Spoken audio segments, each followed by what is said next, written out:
Bonjour tout le monde, ici c'est Veïtiaré et je suis ravie d'être avec vous encore aujourd'hui. Je vous remercie déjà pour tous vos abonnements, vos likes, vos commentaires. N'hésitez pas à mettre ce que vous ne saisissez peut-être pas encore complètement, mais ça c'est aussi logique, on en est qu'au début. Et n'hésitez pas non plus à mettre votre vision. D'accord? On est là vraiment dans l'échange et dans la collaboration, j'ai envie de dire aussi. Donc, nous allons continuer.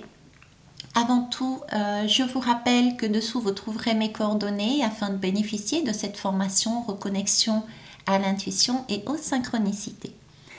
Donc, la dernière fois, je vous ai parlé de l'esprit comme étant un centre de contrôle et je vous proposais d'aller voir un petit peu plus loin concernant les pensées.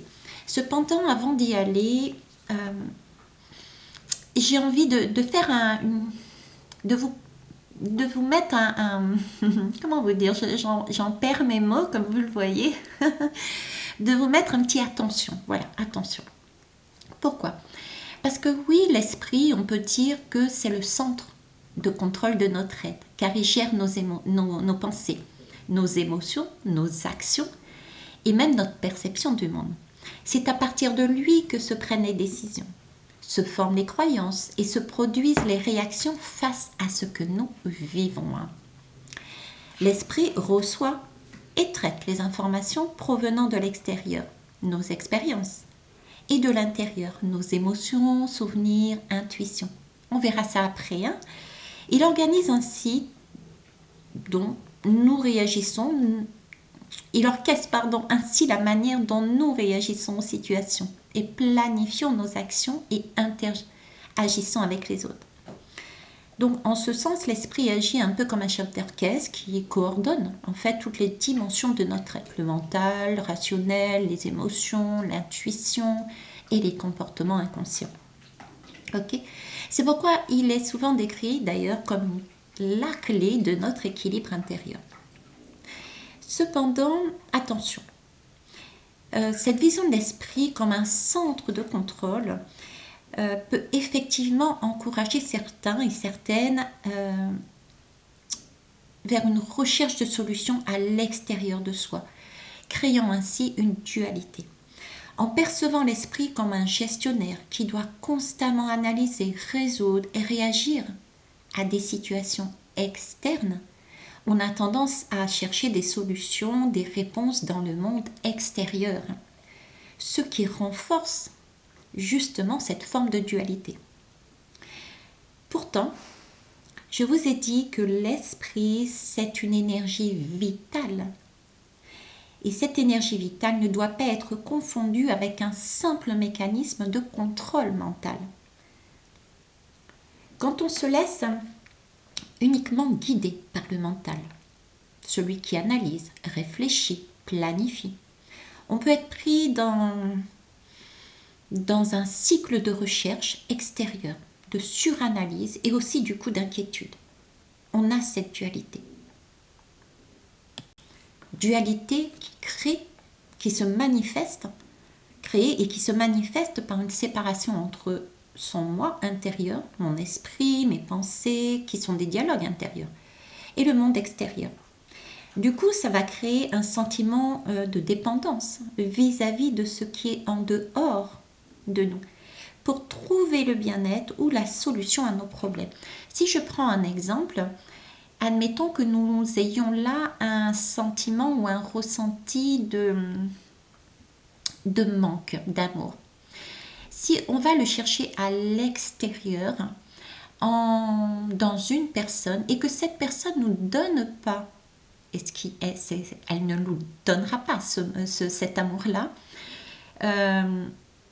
on va pas se sentir complet et complète, et on sera toujours dans l'attente qu'il nous donne, et on va être dépendant de cette personne, de son bon vouloir. Un jour elle donnera, un jour elle donnera pas.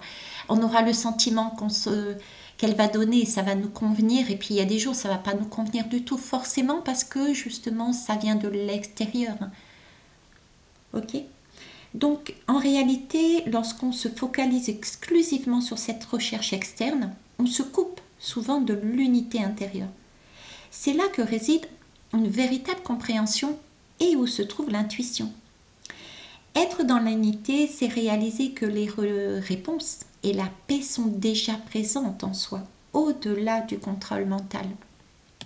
Cela demande donc de se reconnecter à notre essence, d'écouter notre intuition et nos ressentis, plutôt que d'essayer de résoudre de manière purement intellectuelle et en allant chercher à l'extérieur.